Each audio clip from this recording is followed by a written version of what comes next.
Salve progressistas, eu sou o Clayson. A gente tem acompanhado a CPI do genocídio desde o começo, desde o primeiro depoimento. Ao longo desse período todo, a gente traz para você sempre os resumos. Tem muitas pessoas que não têm tempo de acompanhar todos os depoimentos, de acompanhar todos os detalhes, e a gente coloca sempre aqui vídeos com os principais pontos, aquilo que realmente de relevante aconteceu naquele dia, no dia dos depoimentos e mesmo nos dias de sessão. A gente traz aqui para você esse resumo e sempre apontando para aquilo que pode ser um resultado, fazendo sempre aqui uma consideração, uma análise breve para você acompanhar. Eu confesso para você, nós temos inclusive uma playlist aqui com vários vídeos, vou deixar o card aqui para você, com todos os vídeos aqui que a gente gravou até agora da CPI da Covid, mas eu confesso, realmente, o que aconteceu ontem é digno de um filme de terror. Eu vou trazer alguns trechos dos principais momentos, eu peço para você acompanhar o vídeo até o final, inclusive o último trecho que eu vou trazer aqui é assustador, é algo que vai te surpreender, que aquilo esteja sendo realizado no Brasil dentro de uma pandemia. Então, nós temos dentro das ações, nesse depoimento de ontem, dentro das ações da Prevent Senior, uma ação direta para levar as pessoas à morte. E eu vou trazer no vídeo de hoje, em detalhes, como que eles levavam as pessoas à morte. É assustador de verdade. Então, até peço para você que tem sentimentos, não veja esse vídeo para que não provoque aí algo pior, né? Tem pessoas que têm gatilho em relação a isso, então já trago também aqui esse aviso, porque realmente a coisa é muito séria. Vou trazer os trechos aqui, sempre pedindo para você dar o like no vídeo, se inscrever no canal, ativar o sininho se você é inscrito, porque a gente nunca pede dinheiro para você, a gente pede para você se inscreva no canal, ative o sininho, dê o like, porque assim outros brasileiros como você podem acompanhar o conteúdo que a gente desenvolve aqui. Eu quero trazer o primeiro vídeo com um momento que foi talvez aquele momento mais celebrado, vamos dizer assim, da CPI, que é o momento em que o Marcos Rogério, né, o Narcos Rogério, o senador Marcos Rogério, que é um senador governista, é o momento em que ele é deparado com a realidade da sua incompetência, da sua falta de análise, da sua falta de entendimento. E a advogada que representa esses 12 médicos da Prevent Senior, ela coloca o Marcos Rogério no seu lugar. Então o primeiro vídeo é para você entender qual foi aquele momento do embate entre a advogada e o Narcos Rogério. Senador Marcos Rogério, eu gostaria de esclarecer algumas coisas que o senhor demonstra bastante desconhecimento. No primeiro momento, o senhor desconhece as prerrogativas. Eu estou aqui porque eu tenho direito de estar aqui. Prerrogativa de advogada ou de testemunha? Estou aqui para defender os interesses dos meus clientes. Tem que deixar claro, se é advogado ou se é testemunha. Se o senhor desconhece a função social do advogado, o senhor não deveria estar aqui me inquirindo. Olha, eu estou aqui zelando pelo interesse dos meus clientes. Me desculpe, presidente. Testemunha por procuração. É a primeira vez que eu vi. Eu vou defender os interesses dos meus clientes. E interesses... Aí ficou claro, presidente. Está aqui defendendo os interesses dos clientes. E relatando a verdade. É isso. Relatando e a CPI se prestando a esse papel. Relatando a verdade, senador. A CPI se prestando a esse papel. Se o senhor desconhece as prerrogativas, eu sinto muito. Realmente eu sinto muito. Essa descompostura, essa deselegância que o senhor tem e outras pessoas têm, na tentativa de desqualificar a denúncia, só mostra que vocês não têm qualquer condição técnica para tentar contestar os fatos. Nesse trecho fica claro a limitação do Narcos Rogério, né? O quanto ele é um senador despreparado, o quanto ele tem uma limitação enorme para entender. Ele, inclusive, num dado momento, foi confrontado com o senador Alessandro, que fala, olha, tente novamente, dizendo para o Narcos, né? Tente novamente tirar a OAB, né? Porque você realmente estudou direito, mas você não consegue compreender o que é o direito. E aí ele aponta, né? O Narcos Rogério aponta para Bruna Morato, para a advogada dos médicos, dizendo, tá vendo? Ele está defendendo o interesse dos clientes e tal, mas é óbvio, né? É isso. Aí ele fala, tá vendo aí, CPI, o Narcos parece completamente perdido, né? É claro que ele está defendendo. Ela está lá para isso, para defender o interesse dos médicos. Ela está lá porque ela é representante dos médicos. Então, é uma bagunça que não tem tamanho, mas de certa forma expõe essa limitação do Narcos. É um sujeito que está lá apenas para passar pano para o Bolsonaro. Ele e alguns outros senadores, em algum momento, ficam até irritantes, né, nessa defesa. A gente vê o Heinz passando uma vergonha sempre, né? Toda CPI, inclusive o Heinz, ele faz perguntas para as pessoas que estão lá, ele ocupa o tempo todo dele para falar sobre números, tentando dizer que é positivo o que está acontecendo na pandemia aqui no Brasil, quando a gente está com 600 mil mortos, né? Coloca lá o número de pessoas que se salvaram da Covid, se esquecendo que é um número de pessoas que foram infectadas, muitas delas com sequelas. Então, realmente é uma limitação que não tem tamanho. E a gente vê, esse é o momento da CPI, né? Esse embate entre a doutora Bruna e o Narcos Rogério é um momento até descontraído da CPI, mas o que vem depois realmente é muito complicado. Vou trazer para você um trecho em que fica claro a relação da Prevent Senior com o chamado gabinete paralelo. É um momento que é importante para a gente entender como que a Prevent Senior ela se contaminava com o governo e o governo com a Prevent Senior. Presta atenção nesse trecho. A Prevent Senior vinha sofrendo críticas muito duras do Ministério da Saúde e por conta dessas críticas ela tinha tentado uma aproximação com o Ministério da Saúde. Como não deu certo, já existia um grupo de assessores médicos próximos ao governo que tinham informações, até então científicas, muito próximas aos interesses do Ministério da Economia, que era com relação ao país não precisar aderir ao lockdown.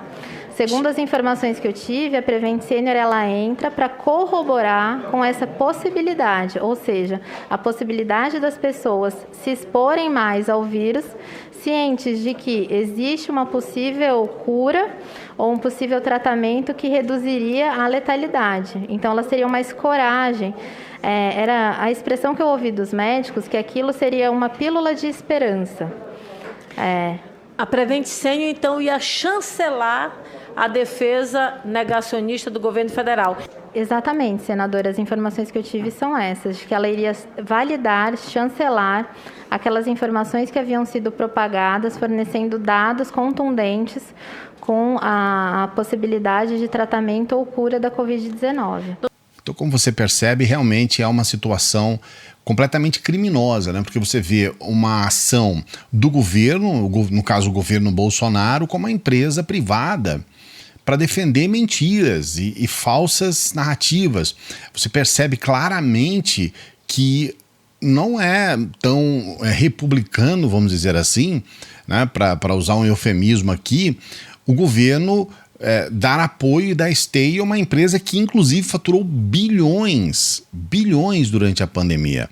E aí a existência desse governo paralelo que acaba ajudando para a demissão do Mandetta e para a criação dessas formas completamente equivocadas de entendimento de combate à pandemia. Na verdade, o Bolsonaro não combateu a pandemia em nenhuma frente, né? Ele quis dizer que não poderia as pessoas fazerem lockdown, isolamento para favorecer a economia, mas a economia está um desastre, está o caos total. E a gente percebe, inclusive, uma relação do Ministério da Economia no meio dessa situação toda. Então, em algum momento foi interessante para o Ministério da Economia fazer uma relação completamente estúpida com uma empresa privada para que pudesse defender essa ideia contra isolamento, contra lockdown, que é inclusive algo que foi repetido à exaustão até hoje. Bolsonaro fala a respeito disso. Nesse trecho aqui, os senadores foram até surpreendidos com essa relação do Ministério da Economia com a Prevent Senior. Presta atenção. O doutor Pedro foi informado que existia um conjunto de médicos assessorando o governo federal e que esse conjunto de médicos estaria totalmente alinhado com os interesses do Ministério da Economia. Os interesses do Ministério... Da Economia? O gabinete paralelo, né? Agora a novidade é o Ministério e tinha da Economia. Conexão com o Ministério da Economia, pergunta. O que eles me explicaram foi o seguinte: existe um interesse do Ministério da Economia para que o país não pare. E se nós entrarmos nesse sistema de lockdown, nós teríamos um abalo econômico muito grande. Então, existia um plano para que as pessoas pudessem sair às ruas sem medo. Eles desenvolveram uma estratégia. Qual era essa estratégia?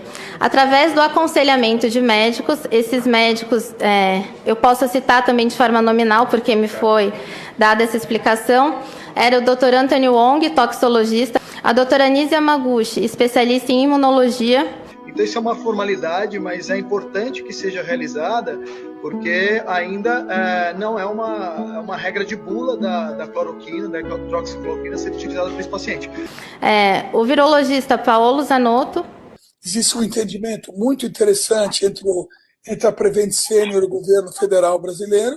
E que a Prevent Senior ela iria entrar para colaborar com essas pessoas. É como se fosse uma troca, o qual nós chamamos na denúncia de pacto, porque é assim que foi me dito. Alguns médicos descreveram como aliança, outros médicos descreveram como pacto. Em nenhum momento eu ouvi falar da pessoa do ministro da Economia. Na verdade, o que eles falavam era de um alinhamento ideológico. Tá. A economia não podia parar e o que eles tinham que fazer era isso, conceder esperança para que as pessoas saíssem às ruas. E essa esperança tinha o nome: hidroxicloroquina. E com isso você percebe que o Bolsonaro, por intermédio do Ministério da Economia, o Guedes, eles tentaram priorizar uma situação para dar um certo conforto, para que as pessoas pudessem sair às ruas e não se cuidar em relação ao Covid, resultado aí 600 mil mortos, mas não é só isso, né? Por outro lado, eles queriam justificar essa situação de não fazer isolamento, de não se cuidar muito em relação à pandemia, se expor ao vírus, se expor à morte,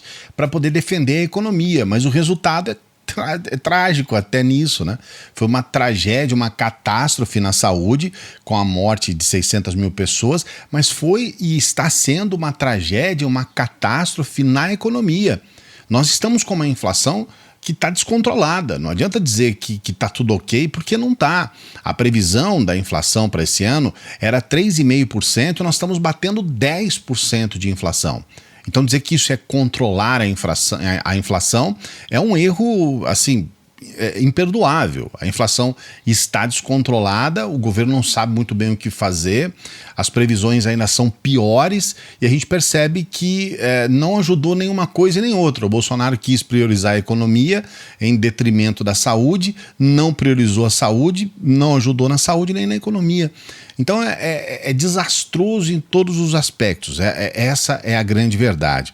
Uma outra questão também é que a própria atitude da Prevent Senior também tinha essa relação, só que no caso da Prevent Senior, que era uma empresa que tinha a obrigação de cuidar de vidas, ela não cuidava das vidas para priorizar a economia, só que aí a economia da empresa, que nesse caso se reverte em lucro.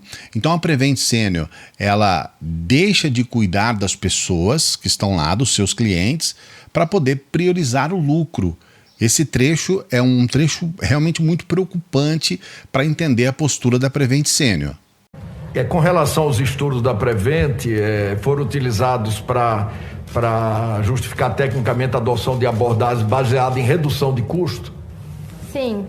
Era uma estratégia para redução de custos, uma vez que é muito mais barato para a operadora de saúde disponibilizar determinados medicamentos do que efetivamente fazer a internação daqueles pacientes que usariam aquele conjunto de medicamentos. Isso é muito grave. A informação que a gente tem é que pelo telefone ele já mandava o kit para casa. Sim, a pesquisa que foi e os vendedores do plano, nós também temos essas informações, eles anunciavam, senador Tasso, que no contrato já receberia o kit, no contrato do plano já receberia o kit. Esse aqui é um momento realmente muito triste, né? A gente percebe que a empresa deixou de cuidar dos seus clientes, levando os seus clientes à morte para poder economizar e ter mais lucro.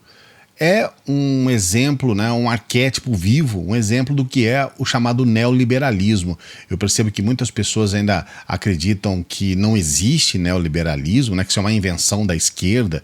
Então, você falou neoliberalismo, então você é um esquerdopata, é só a esquerda que fala isso e tudo mais.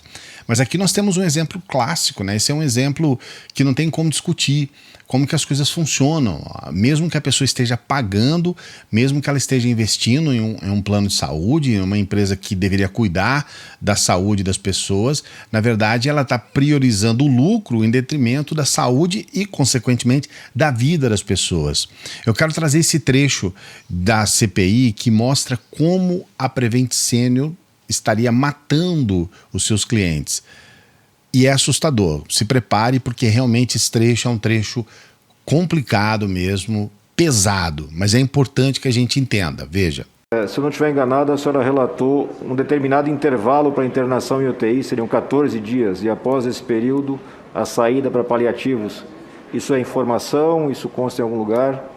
Eu gostaria que essa informação fosse averiguada. E essa informação não consta na denúncia, foi uma informação que eu recebi posterior à denúncia.